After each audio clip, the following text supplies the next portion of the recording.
मैं डॉक्टर जयशंकर शाही एक बार फिर आप सबका स्वागत करता हूँ बीए प्रथम वर्ष अनिवार्य हिंदी के इस व्याख्यान में। पिछले व्याख्यान में हमने महाकवि सुमित्रानंद पंत के द्वारा रचित कविता भारत माता का अनुशीलन कर रहे थे और उसी श्रृंखला में आज इस कविता के शेष रहे अवतरणों पर हम संवाद आपसे करेंगे। पिछले व्याख्यान में हमने जाना कि किस प्रकार से कविवर सुमित्रानंद पंत ने भारत माता का चित्रण किया है और यह कविता उस जमाने की कविता है जब हमारा देश अंग्रेजी अधीनता में था, हम गुलाम थे और स्वतंत्रता की लड़ाई लड़ रहे थे अंग्रेजों के खिलाफ, ब्रिटिश हुकूमत के खिलाफ। तो उस समय भारत माता की क्या अवस्था थी उसका चित्रण महाकवि पंत ने बहुत ही कारुणिक तरीके से, कारुणिक शैली में यहाँ प्रस्तुत किया है इस कविता में। आगे का जो अंश है उसका वाचन हम करते हैं और फिर अनुशीलन करेंगे। स्वर्ण शस्य पर पदतल लुंठित, धरती सा सहिष्णु मन कुंठित, क्रंदन कंपित अधर मौन स्मित, राहु ग्रसित शरदिंदु हासिनी, भारत माता ग्रामवासिनी। कविवर पंत का मानना है कि भारत माता गांव में निवास करती हैं और वे कहते हैं स्वर्ण सस्य पर पदतल लुंठित, धरती सा सहिष्णु मन कुंठित, क्रंदन कंपित अधर मौन स्मित, राहु ग्रसित शरदिंदु हासिनी। भारत माता जो शरद इंदु के समान थी, कभी शरद ऋतु के चंद्रमा के समान थी, शरद ऋतु के पूर्ण चंद्र के समान जो हास बिखेरती थी, शरद ऋतु का इंदु कहते हैं चंद्रमा को। तो भारत माता की उपमा शरद इंदु से दी जा रही है कविवर पंत के द्वारा कि भारत माता का जो अतीत रहा है, भारत देश का जो अतीत रहा है वह गौरव से युक्त रहा है, स्वर्णिम रहा है। तो भारत माता शरद ऋतु के इंदु के समान हास बिखेरती थी कभी। वह शरद ऋतु के चंद्रमा जो मुस्कुराहट बिखेरता है, उस चंद्रमा के समान कभी भारत माता थी। वह आज अंग्रेजों की पराधीनता के कारण राहु से ग्रसित हो गई हैं। जैसे चंद्रमा को राहु जब ग्रस लेता है तो अंधेरा छा जाता है, चंद्रमा अदृश्य हो जाता है, तो ठीक उस प्रकार से यहाँ अंग्रेजी पराधीनता रूपी राहु ने इस शरद ऋतु के चंद्रमा अर्थात भारत माता को ग्रस लिया है, ग्रहण लगा दिया है। चित्रात्मकता है, रूपक अलंकार है, जिसे मेटाफर कहा जाता है। तो राहु ग्रसित शरदिंदु हासिनी, भारत माता को ब्रिटिश पराधीनता रूपी राहु ने ग्रस लिया है। और आगे की जो इसमें जो अवतरण है वो देखें, स्वर्ण सस्य पर पदतल लुंठित। यहाँ भारत माता, भारत भूमि के जो शस्य हैं यह स्वर्णिम हैं, लेकिन भारत माता पदतल पर लुंठित हैं। भारत माता विनम्रता से बैठी हुई हैं। भारत माता भारत जो कभी धन धान्य से संपन्न था, आज गरीब और कंगाल यह देश हो चुका है ब्रिटिश पराधीनता में। उसकी ओर संकेत करते हुए महाकवि पंत कि इस कारण से भारत माता पदतल लुंठित हैं, पदतल बैठी हुई हैं। धरती सा सहिष्णु मन कुंठित, और जिस भारत का मन, भारत माता का मन धरती के समान सहिष्णु रहा है, वह मन आज कुंठित हो गया हुआ है। क्रंदन कंपित अधर मौन स्मित, और उनका अधर, भारत माता के जो होठ हैं वे मौन हैं और क्रंदन से कंपित हैं, कंपायमान हैं। तो भारत माता की दुर्दशा का चित्रण, ब्रिटिश अधीनता में भारत माता की कैसी बदहाली हुई है उसका चित्रण कविवर पंत कर रहे हैं इन पंक्तियों में। आगे का जो अवतरण है वो देखें, चिंतित भृगुटि क्षितिज तिमिरांकित नमित नयन नभ बाष्पाच्छादित आनंद श्री छाया शशि उपमित ज्ञान मूढ़ गीता प्रकाशनी भारत माता ग्राम वासिनी।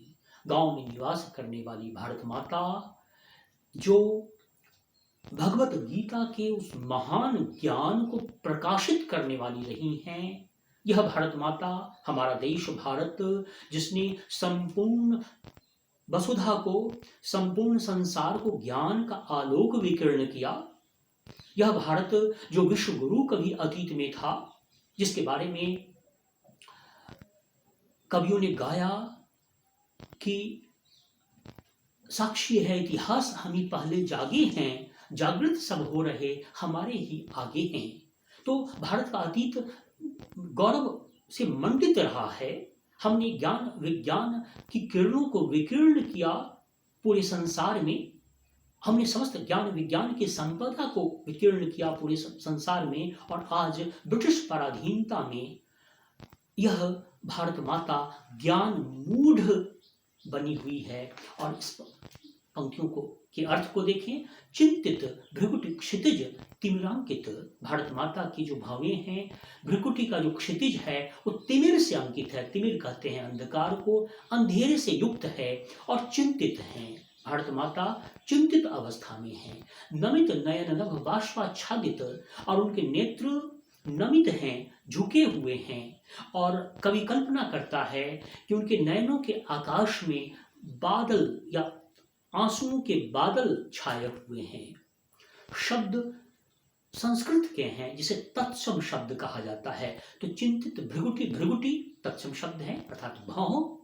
नमित नयन, नयन कहते हैं आंख को, नयन नभ, नयन नभ रूपक अलंकार है, भृगुटि क्षितिज, क्षितिज रूपक अलंकार है, तिमिरांकित, तिमिर से युक्त उनकी भावें हैं, भावों का क्षितिज है, और नमित नयन नभ बाष्पाच्छादित, उनके आकाश रूपी नयन में बाष्प छाए हुए हैं, आंसुओं के बादल छाए हुए हैं।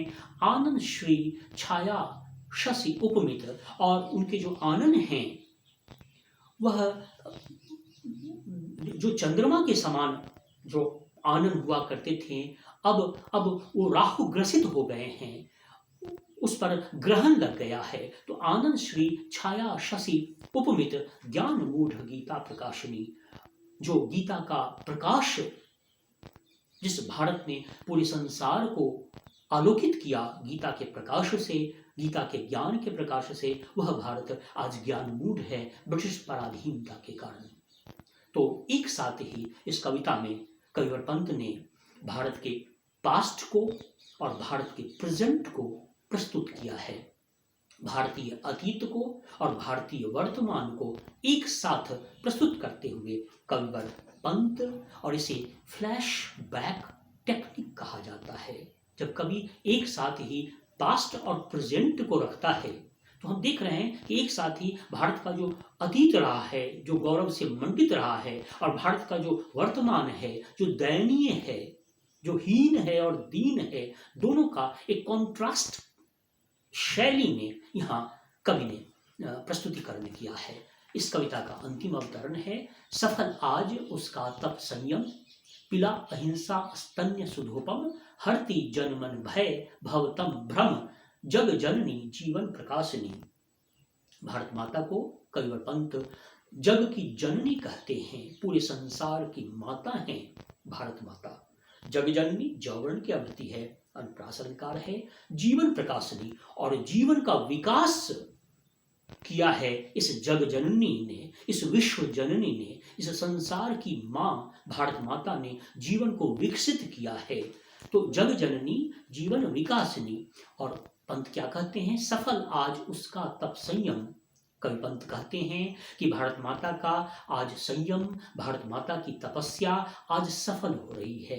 यह चित्र उस समय का है जब अंग्रेजों का शासन था और भारत की स्वतंत्रता का संग्राम संचालित हो रहा था, और महात्मा गांधी के नेतृत्व में सत्याग्रह, असहयोग, सविनय अवज्ञा, भारत छोड़ो आंदोलन संचालित हो रहा था, और पूरा का पूरा देश एकत्रित होकर के स्वतंत्रता की लड़ाई के लिए कटिबद्ध था, उस समय का चित्रण है। और कवि पंत यहाँ आशावादिता का संदेश सुना रहे हैं कि आज भारत माता की तपस्या और संयम सफलीभूत होने जा रही है। तो सफल आज उसका तप संयम, पिला अहिंसा स्तन्य सुधोपम, भारत माता ने अहिंसा का अमृत पिलाया है अपनी संतानों को, अपने वासियों को, अपनी संतानों को अहिंसा की सुधा का पान कराया है। सुधोपम, सुधा कहते हैं अमृत को, और अहिंसा यहाँ महात्मा गांधी की ओर संकेत। महात्मा गांधी ने सत्य और अहिंसा का संदेश दिया। अहिंसा के माध्यम से महात्मा गांधी ने भारत की स्वतंत्रता को प्राप्त की। जब कहा गया गांधी जी के बारे में कि दे दी हमें आजादी खड़ग बिना ढाल, ऐ साबरमती के संत तूने कर दिया कमाल। तो सत्य अहिंसा के बल पर भारत को स्वतंत्रता मिली अंग्रेजी हुकूमत से, उसकी ओर संकेत करते हुए महाकवि पंत तो सफल आज उसका तप संयम, पिला अहिंसा स्तन्य सुधोपम, हरती जन मन भय। महाकवि पंत कहते हैं कि अहिंसा की सुधा, अहिंसा की अमृत रस का पान कराया है भारत माता ने अपनी संतान को, और इससे भारतवंशियों के मन के भय को हर लिया है भारत माता ने। भारत माता ने अपनी तपस्या से, भारत माता ने अपने संयम से, और भारत माता ने अहिंसा की सुधा का रस का पान कराया है अपनी संतानों को, अपने भारतवंशियों को, भारतवासियों को, जिस कारण से भारतीय मन अब निर्भीक हो गया है, पराधीनता के भय से मुक्त हो गया है।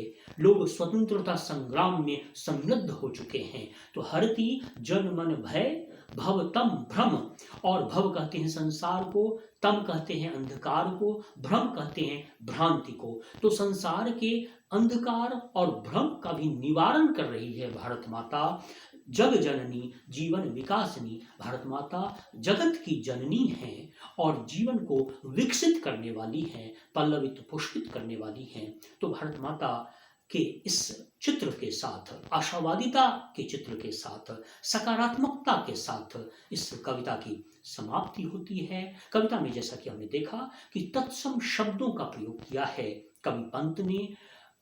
कविता के शुरुआती अंश में भारतीय पराधीनता की यथार्थ का चित्रण किया, और अंतिम जो अंश है उसमें कवि ने आशावादिता का संदेश दिया है, महात्मा गांधी को सादर स्मरण किया है, उनके सत्य अहिंसा को स्मरण किया है। और यह कविता सकारात्मकता के साथ, पॉजिटिविटी के साथ, आशावादिता के साथ, ऑप्टिमिज्म के साथ समाप्त होती है। इसके साथ ही मैं अपने व्याख्यान को समाप्त करता हूं।